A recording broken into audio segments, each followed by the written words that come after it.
दोस्तों, लाइफ में हम सब बहुत सी आदतें, अपने बहुत से ड्रीम्स अपने साथ लेके चलते हैं।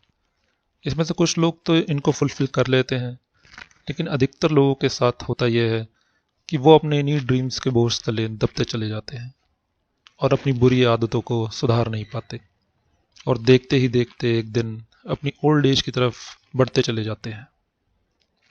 दोस्तों, इसके मल्टीपल रीजंस हो सकते हैं और हर एक के लिए अलग अलग हो सकते हैं, जैसे कि फाइनेंशियल इश्यूज होना, फैमिली में प्रॉब्लम्स होना, कोई भी पैशन या मोटिवेशन ना होना, जरूरत से ज़्यादा आलसी होना, और भी बहुत कुछ। दोस्तों, एक सर्वे के अनुसार कुछ ओल्ड एज लोगों से उनके लास्ट टाइम में उनके लाइफ के सबसे बड़े रिग्रेट्स पूछे गए।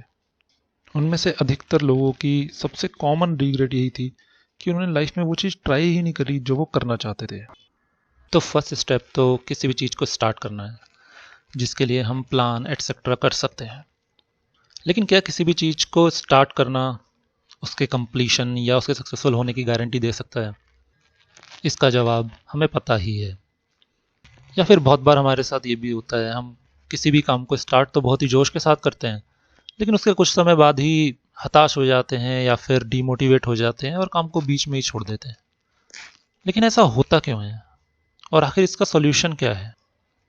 अल्बर्ट आइंस्टाइन ने लाइफ में कुछ भी पाने के लिए और कुछ भी बेहतरीन करने के लिए 3 चीज़ों को बताया है, जिसमें से पहला है हार्ड वर्क, दूसरा स्टिक टू आइटिवनेस, और तीसरा है कॉमन सेंस। इसमें अगर स्टिक टू आइटिवनेस की मीनिंग अगर आप गूगल पे सर्च भी करेंगे तो उसकी मीनिंग कुछ इस तरह से निकल के है, trying to do something even if it is difficult और अनप्लेजेंट। यानी कि किसी भी डिफ़िकल्ट सिचुएशन में अपने काम को परसिस्टेंटली करते रहना। अपने गोल्स के लिए हमें क्या करना है ये पता होते हुए भी कंटिन्यूसली हम वही काम करते हैं जो हमें अपने गोल से दूर लेके जाते हैं, जैसे कि ज़रूरत से ज़्यादा टीवी देखना, मोबाइल यूज़ करना, सोशल साइट्स यूज़ करना, गॉसिपिंग करना, एट्सेट्रा।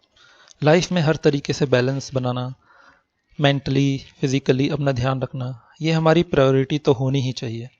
साथ में उन चीज़ों को अवॉइड करना ही सही है जो हमें पता है कि जिसके यूज़ करने से हमारा टाइम वेस्ट ही होना है।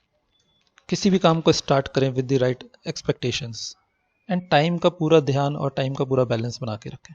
अगर कोई भी काम स्टार्ट करें और वो बहुत ही डिफ़िकल्ट लगे स्टार्टिंग में, तो उसको टाइम फ्रेम में डिवाइड कर लें। एग्जाम्पल के लिए मैं एक टू डू लिस्ट बनाऊंगा और उस टू डू लिस्ट में मुझे दिन भर में जो भी करना है अपने लिए, जैसे book reading, exercise, self time, yoga, meditation, उसको मैं डिफरेंट डिफरेंट टाइम फ्रेम में डिवाइड कर दूंगा। और चाहे जो भी हो, मैं अपने इस प्लान के साथ स्टिक रहूँगा, इस प्लान को पूरी तरीके से फॉलो करूँगा। दोस्तों, एक और एग्जांपल लेते हैं। जैसे मैं सोचता हूँ कि कल से रोज़ सुबह 6 बजे उठ के मैं डेली रनिंग के लिए जाऊँगा, लेकिन डेली शब्द सुनते ही मैं फिर से डीमोटिवेट हो जाता हूँ और फिर से परेशान हो जाता हूँ। उसके लिए बेस्ट सोल्यूशन है कि मैं वीक में 3 दिन से स्टार्ट करूँ और धीरे धीरे टाइम के साथ अपनी फ्रिक्वेंसी को बढ़ाता जाऊँ। जैसे वीक में 4 दिन, 5 दिन, फिर 6 दिन, या फिर पूरा वीक। परसिस्टेंसी मेंटेन करने का एक और बेहतरीन तरीका है, लाइफ के हर छोटे बड़े पड़ाव पे, हर छोटे बड़े सक्सेस पे अपने आप को रिवार्ड्स देते जाएं, अपने आप को मोटिवेट करते जाएं, लेकिन साथ ही साथ अपनी नज़र अपने एंड गोल से ना हटने दें और उसके लिए कंटिन्यूसली मेहनत करते जाएं। रॉय टी बेनेट ने कहा है, keep going, your hardest times often lead to the greatest moments of your life. Keep going, tough situations build strong people in the and.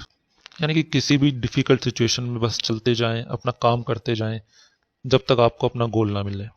दोस्तों, ह्यूमन माइंड एक ऐसा अद्भुत करिश्मा है जो कुछ भी अचीव कर सकता है अगर सही डायरेक्शन, सही प्लानिंग, हार्ड वर्क और टाइम का सही इस्तेमाल करे तो।